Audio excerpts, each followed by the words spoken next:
हाय दोस्तों, इस वाले वीडियो में एक ऐसी कंपनी के बारे में बात करने वाले हैं जो रिन्यूएबल एनर्जी सेक्टर से बिलोंग करती है। टॉप 3 कंपनीज के अंदर में आती है। 55,000 का मार्केट कैपिटल है, अभी 57,000 करोड़ के आसपास हो गया होगा। अपने ऑल टाइम हाई के आसपास चल रहा है। इशू प्राइस से लगभग 3 गुना हो चुका है। लिस्टिंग प्राइस से लगभग आपको 40-50% का रिटर्न दे रहा है, 40-30-40% का रिटर्न दे रहा है। अभी अपना ऑल टाइम हाई पे खड़ा हुआ है। फाइनेंशियल्स अच्छे हैं, टेक्निकल्स अच्छे हैं।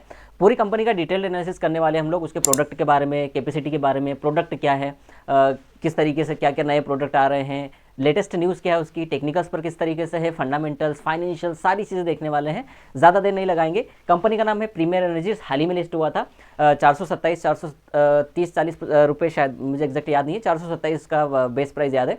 वहाँ पर इसका इशू प्राइस था और लिस्टिंग हुई थी 990 रुपये एनएससी पर, 991 रुपये बीएससी पर, और हाल में 1244 रुपये का चल रहा है।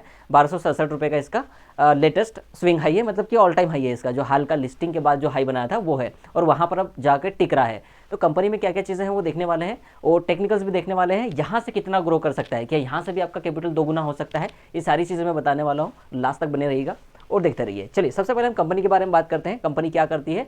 सबसे पहले इसकी प्रोफाइल के बारे में बात करते हैं। जो प्रीमियर एनर्जीज है वो ऑफर करती है sustainable energy solution for over 29 years. 29 साल से मार्केट में है कि ये रिन्यूएबल एनर्जी के प्रोडक्ट्स को बनाती है, जैसे कि सोलर सेल बनाती है, सोलर मॉड्यूल बनाती है, और भी जो फोटोवोल्टिक्स होते हैं वो वाले इनके प्रोडक्ट बनाते हैं। यहाँ पर अगर आप नंबर्स की बात करें तो 2 गीगावाट की एनुअल मैन्युफैक्चरिंग कैपेसिटी है सोलर सेल्स की, 3.36 गीगावाट की इनकी मैन्युफैक्चरिंग कैपेसिटी है सोलर पैनल्स की, या सोलर मॉड्यूल बोल रहे हैं आप। 1 गीगावाट की मॉड्यूल लाइन अंडर कंस्ट्रक्शन है, मॉड्यूल लाइन अलग चीज़ होती है, और 1 गीगावाट की TOPCon cells line under construction है।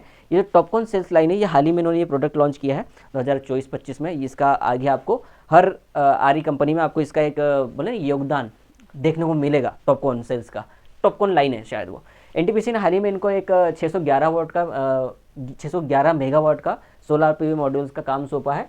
यहाँ पर लिखा होगा राजस्थान के अंदर है शायद कुछ, हाँ, PV project in Rajasthan. Latest news है ये। लेटेस्ट न्यूज़ ये भी है कि इन्होंने अभी तेलंगाना स्टेट अवार्ड 2023 जीता है। फिर ये न्यू टॉपकॉन सेल लाइन इन्होंने इंट्रोड्यूस की है अभी हाल ही में। और अब हम बात करते हैं कंपनी की इन्फॉर्मेशन पे। 55,000 का मार्केट कैपिटल है, total market cap. Free float की बात करें तो लगभग 5800 करोड़ का है, 5,800 करोड़ का। इसका जो फेस वैल्यू है, यहाँ लिखा है क्या कहीं, हाँ, फेस वैल्यू 1 का है, ये इंपॉर्टेंट चीज़ है, ये भी याद रखिएगा। डिलीवरी वॉल्यूम अच्छा है, 32% के आसपास है। और एनुअल वॉलेटिलिटी पे मत जाइए, क्योंकि कंपनी अभी बस शुरू हुई है, तो बहुत ज़्यादा आपको पता नहीं चलेगा। और डेली वॉलेटिलिटी इसकी 2.33% की है, एक साइड 0.05 का है, और 1267 का ही है, 802 रुपये का लो है। अभी लिस्टिंग के बाद का 1 साल भी नहीं हुआ, हाल ही में लिस्ट हुई थी 3 सितंबर 2024 को, तो अभी सिर्फ 2 महीने ही हुआ है अगर नवंबर को मिलाते हैं तो। दिसंबर को मिलाएंगे तो 4 महीने हो जाएंगे। एडजस्टेड पी कुछ नहीं मिलेगा आपको यहाँ पे। निफ्टी आईपीओ का हिस्सा है, अभी एक्टिव है। और जो कैटेगरी है, बेसिक इंडस्ट्री है, वो अदर इलेक्ट्रिकल इक्विपमेंट कैटेगरी है।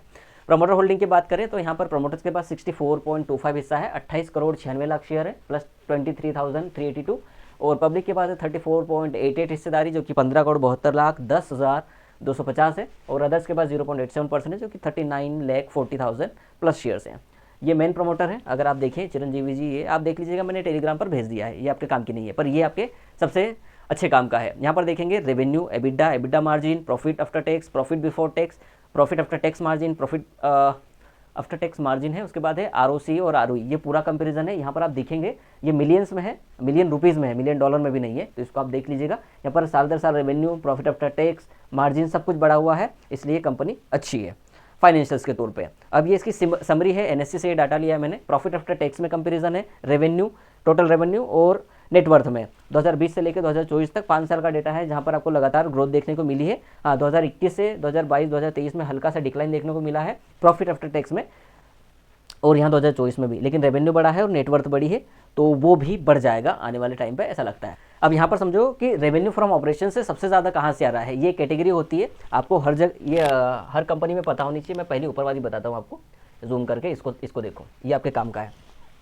यहाँ पर देखो, जो डोमेस्टिक से जो रेवेन्यू आ रहा है वो है 98% का। ये अलग अलग साल का है, 21 का है, ये 22 का है, ये 23 का है, और ये लगभग 23 एंडिंग का है। तो और अगर आप लास्ट का भी देख लोगे ना, तो 82% डोमेस्टिक प्लेयर्स के पास से आ रहा है, और गवर्नमेंट के पास से लगभग कितना है 7%, 23.19% इनका है अदर से, और एक्सपोर्ट से आ रहा है 17% का, टोटल इस तरीके से 100 का रेवेन्यू जो है, रेवेन्यू फ्रॉम ऑपरेशंस। इसको नीचे वाली स्लाइड में देखो, अब इसका नीचे कंपैरिजन करोगे तो आपको और सही से दिखाई देगा। देखो मैं क्या बोलना चाह रहा हूँ आपको, ये वाला देखो, ये वाली स्लाइड, कि लार्जेस्ट कस्टमर से कितना रेवेन्यू आ रहा है 11%, टॉप 5 कस्टमर से कितना रेवेन्यू आ रहा है 49%, और टॉप 10 कस्टमर से कितना रेवेन्यू आ रहा है 74%। ये हर कंपनी के लिए इंपॉर्टेंट है, ये आपको पता होना चाहिए। देखो अगर टॉप 3 कस्टमर से सबसे ज़्यादा रेवेन्यू आ रहा है, तो अगर 3 चले गए या 2 भी चले गए तो कंपनी का रेवेन्यू कोलैप्स कर जाएगा, तो प्रॉफिट आफ्टर टैक्स भी जाएगा और मार्जिन भी खत्म हो जाएंगे, मतलब एक तरीके से नेगेटिव आ जाएगा वो, क्योंकि बहुत बड़ा डिप आएगा सेल्स में, सेल्स के नंबरों में।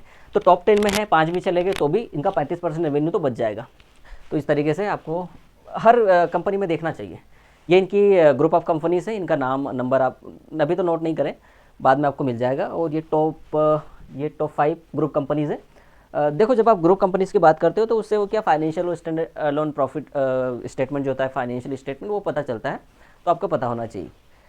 हालांकि जब इसका आप वो पढ़ोगे, आप एक बार इसका देखो इन्वेस्टर प्रेजेंटेशन में जाइएगा आप, वहाँ पर आपको मिलेगा DRSP और RSP, वो पढ़िएगा, वो भी बहुत शानदार है। बहुत लंबा चौड़ा है लेकिन वहाँ पर लिखा होता है पॉइंट बाय पॉइंट कि कौन सा आपके लिए काम का है, वो देख लेना।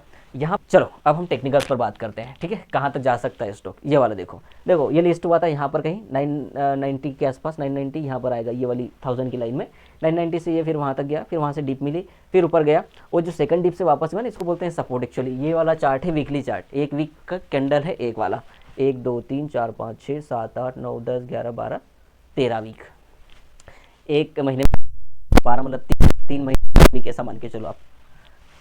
मैं अलग तरीके से बताता हूँ इसको। यहाँ पर है आपका ट्रेड सेटअप, ये है चार्ट डेली, डी लिखा हुआ है, डी पे ब्लू है।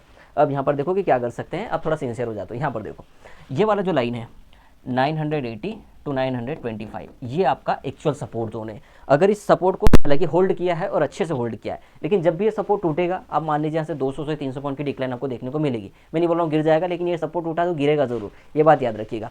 दूसरा इंपॉर्टेंट, आपके पास यही प्राइस है इंपॉर्टेंट, ये है 1150, 1150 रुपये। अगर यहाँ पर आता है 1150 रुपये की रेंज में, ये बेस्ट बाय अपॉर्चुनिटी।